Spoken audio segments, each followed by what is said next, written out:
어설픈 스파이더맨 코스튬을 뒤집어 쓴 한 소년이 계단을 올라갑니다. 결연한 표정으로 옥상에 선 그가 건너편 빌딩을 바라보자 비장한 음악이 배경으로 깔리죠. 하지만 아직 소년은 마음의 준비가 되지 않았나 봅니다. 한편 뉴욕은 지금 심상치 않습니다. 며칠 전부터 계속된 지진으로 사람들이 불안해하는 가운데 설상가상으로 스파이더맨이었던 피터 파커가 26살의 나이로 죽었다는 소식이 뉴스를 통해 알려집니다.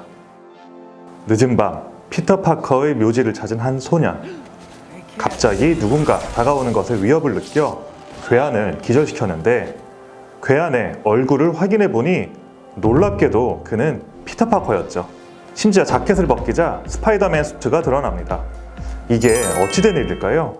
스파이더맨이라는 마블의 역대급 캐릭터를 흥미롭게 변주한 애니메이션 스파이더맨 뉴 유니버스입니다.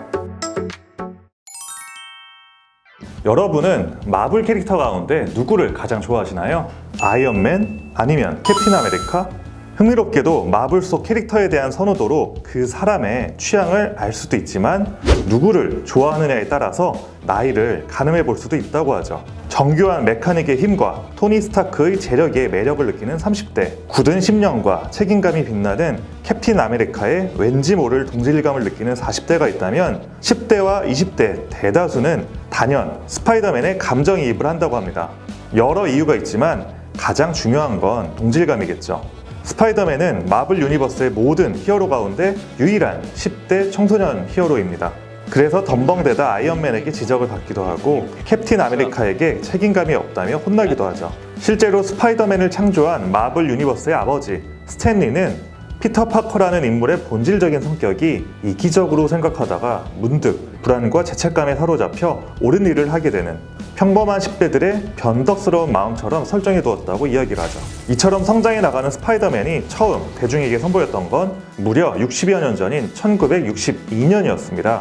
슈퍼맨, 원더우먼, 헐크와 같이 엄청난 파워와 초능력을 가진 히어로들이 즐비했던 당시로선 방사능에 피폭된 거미에게 물려 초능력을 얻게 된 10대 소년의 이야기가 이렇게 큰 인기를 얻게 될 줄 몰랐다고 하죠. 10대 히어로이기 때문에 경제적 능력이 없는 건 어찌 보면 당연하지만 피터 파커는 부모님이 모두 돌아가시고 삼촌 부부와 함께 뉴욕의 서민 거주 지역에서 살고 있는 평범 그 자체의 존재라고 할 수 있어요. 밤마다 자경단 활동을 하지만 돈 받고 하는 일이 아니기 때문에 늘상 돈에 쪼들려서 피자 배달을 하거나 신문사에 사진을 팔아서 살아갑니다. 게다가 학교에선 과학에만 관심 있고 좋아하는 여자에겐 말 한마디 제대로 못 붙이는 모쏠의 약골로 그려지죠. 심지어 자신의 부주의로 삼촌의 죽음을 맞게 되거나 짝사랑하던 여자를 구하지 못하고 눈앞에서 죽는 모습을 보기도 하기 때문에 불행의 아이콘으로도 불려집니다. 그래서 스파이더맨 피터 파커는 자신의 정체가 탄로나면 주변 사람들과 가족이 죽게 될 거라는 편집증적인 불안에 시달리게 되고요. 시리즈 초반에 자신의 정체를 밝히는 아이언맨과 달리 스파이더맨은 끝까지 자기의 정체를 숨기는 인물로 그려지기도 하죠. 60여 년간 이렇게 클리셰를 쌓아온 피터 파커라는 스파이더맨 캐릭터가 조금씩 변주되면서 평행 우주라는 설정과 만나게 된 작품이 스파이더맨 뉴 유니버스입니다. 그래서 뉴욕 맨해튼에 발생한 지진의 원인은 차원 이동 장치의 폭발 때문인 것으로 그려지고 다른 평행 우주의 차원이 동시에 열리게 되면서 각기 다른 시공간에 있던 스파이더맨들이 한자리에 모이게 되죠. 그렇게 모이게 된 다중 우주 속의 스파이더맨 면면이 흥미롭습니다. 그래피티를 그리다가 거미에게 물린 주인공 모랄레스. 베테랑 스파이더맨으로 활약해왔지만 메리제인과 이혼하고 사업까지 망해서 혼자 외롭게 살던 피터 B. 파커. 고등학교 시절 피터 파커의 첫사랑이었던 매력적인 금발의 캐릭터 그웬 스테이시가 거미에게 물린 버전으로 나오는 스파이더 그웬. 원래 스파이더맨처럼 수다스럽진 않으나 온갖 세상의 불행은 다 짊어진 듯한 스파이더맨 누아르.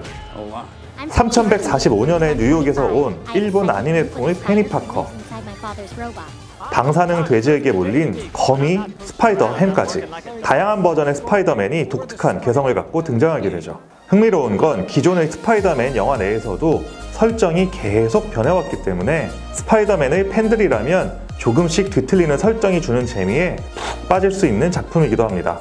2002년 피터 잭슨 감독 버전의 스파이더맨에서 삼촌 벤이 죽는 장면과 2012년 마크 웹 감독 버전의 어메이징 스파이더맨에서 삼촌 벤이 죽는 장면이 다르게 묘사되죠. 그리고 사랑에 빠지는 연인도 조금씩 달라지는데요. 많은 분들이 기억하고 계실 스파이더 키스의 주인공은 메리 제인이었고요. 2012년 어메이징 스파이더맨은 벤 삼촌이 죽는 동일한 시점의 내용이지만 피터 파커가 사랑에 빠지는 사람이 그웬 스테이시입니다.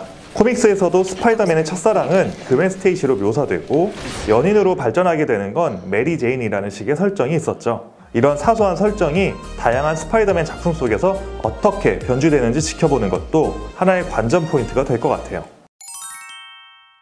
뉴 유니버스의 포인트는 스파이더맨 시리즈를 모두 다 보신 분이 아니더라도 빠져들 수밖에 없는 음악이 있다는 점입니다.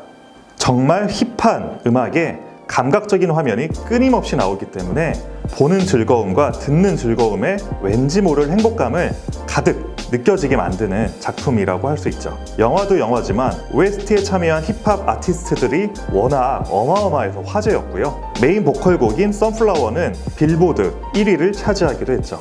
스파이더맨의 배경 자체가 브루클린 거리를 다루고 있는 만큼 OST의 힘이 스토리 전개에도 큰 역할을 하고 있는데요. 뿐만 아니라 그래피티 역시 영화의 핵심을 관통하고 있습니다. 스파이더맨이라는 캐릭터 자체가 고민하면서 성숙해 나가는 인물이기 때문에 내가 누구인지 끊임없이 묻는 캐릭터라고도 할 수 있죠. 그래서 그래피티의 한가운데를 차지하고 있지만 막상 내용은 텅 비어있는, 자신을 채워가는 방식이 뉴 유니버스의 큰 주제이기도 한데요. 메리 제인과 이혼 후 슬픔과 공허함에 사로잡힌 피터 비 파커 스파이더맨도, 스파이더맨을 싫어하는 아버지를 어찌 대해야 할지 혼란에 빠진 모랄레스도, 빌런과 대결하는 과정에서 각자의 세상에서 어떻게 살아가야 할지 깨달음을 얻게 된다는 큰 줄기가 담겨있죠. 결국은 이 세계가 유일한 우주이든 순간의 선택으로 다양하게 뻗어나가는 무한한 우주 가운데 하나이든 결국 세상을 의미있게 바라보는 방법이란 게 무엇인지 고민하게 만드는 작품, 스파이더맨 뉴 유니버스입니다.